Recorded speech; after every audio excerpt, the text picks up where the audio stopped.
बाप के साथ साथ ना बच्चों के नखरे भी बहुत हैं। मतलब बच्चों को भी बाहर का खाना अच्छा ही नहीं लगता। मोहम्मद और मेहदी ने पाकिस्तान में बाहर के खानों को बिल्कुल एंजॉय नहीं किया। वहाँ पे भी उनकी यही फरमाइश होती थी कि मामा घर का खाना। और मैं ना फुल टाइम देसी टाइप माँ हूँ। मुझे भी यही होता है कि जब तक ब्रेकफास्ट में पराठे और अंडे ना हो मुझे सुकून ही नहीं आता। आई नो कि सीरियल और एवरीथिंग बहुत हेल्दी है, बट स्टिल एक वो देसीपन नहीं है मेरे अंदर, वो नहीं जाता। तो बच्चों ने कहा कि विंग्स बना के दें और उस्मान की फरमाइश थी शोरबे वाला चिकन उबले हुए चावलों के साथ उन्होंने खाना है, और साथ में कह रहे थे कि कोई अच्छी सी ड्रिंक चाहिए। अब मैंने जॉब पे जाना था तो मेरा दिल था कि बस जल्दी जल्दी काम खत्म हो और फिर मैं जॉब के लिए निकलूं।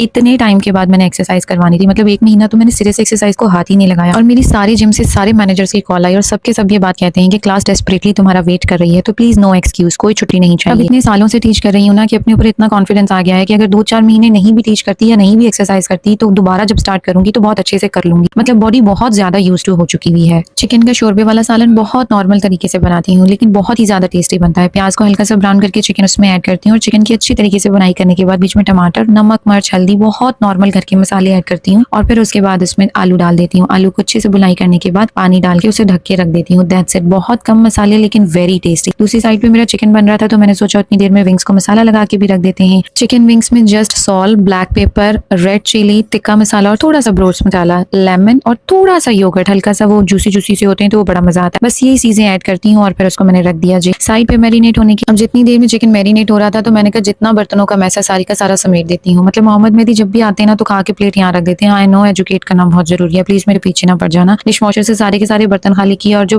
गंदे बर्तन थे वो सारे के सारे डिश वॉशर में दोबारा लगाए। और उसके बाद जो कुछ बर्तन, क्योंकि डिश वॉशर फुल हो गया था और कुछ बर्तन रहते थे हाथ से धोने वाले, उन्हें हाथ से धोया, सिंक वगैरह क्लियर किया तो सुकून आ गया। मतलब किचन आखिरी लेवल पे नीट एंड क्लीन हो गया। पर मुझे अभी बहुत अच्छे तरीके से पता है कि सिंक साफ करने के बाद, खाना लगाने के बाद, उसके बाद फिर दोबारा से किचन पूरे का पूरा मेसी हो जाएगा। लेकिन अब विंग्स को एयर फ्रायर में रखा, जितनी देर में वो बन रहे थे उतनी देर मैंने सोचा मैंगो लस्सी बना देती हूँ। और साथ ही साथ मेरे चावल बॉयल हो गए थे तो उनका पानी निचोड़ के मैंने उन्हें दम पे लगा दिया। दूसरी साइड पे मैंने मिर्चें, जो भी चीजें मैंने काटनी थी वो काट ली। और विंग्स मेरे ऐसे कमाल के बने कि मैं बता नहीं सकती। मतलब इतने टेस्टी थे कि क्या ही बताऊं। चिकन भी ऑलमोस्ट मेरा कंप्लीट हो गया हुआ था। अब सारी चीजों का डिश आउट का टाइम आ गया था तो कोई बहुत ज्यादा सजावटें मैंने की नहीं, क्योंकि अब घर के ही बंदे थे तो मैंने सोचा बस इसी तरह से गुजारा करो, क्योंकि इसके फौरन बाद से मैंने जॉब पे निकलना था। और मैंने उस्मान से कहा था कि बर्तन किचन में रख देना, वापस आके सारे धो दूंगी। स्टिल मुझे अभी बिल्कुल डिस्टर्ब ना करें क्योंकि इसके बाद स्ट्रेट वे मैंने जॉब पे निकलना है। इसके बाद मैं क्लास की तरफ निकली तो मेरी पूरी क्लास फुली बुक थी। मुझे इतना अच्छा लगा। अपनी काफी टाइम के बाद अपनी जॉब पे वापस आई थी। मिलते हैं एक नए ब्लॉग में। अल्लाह हाफिज।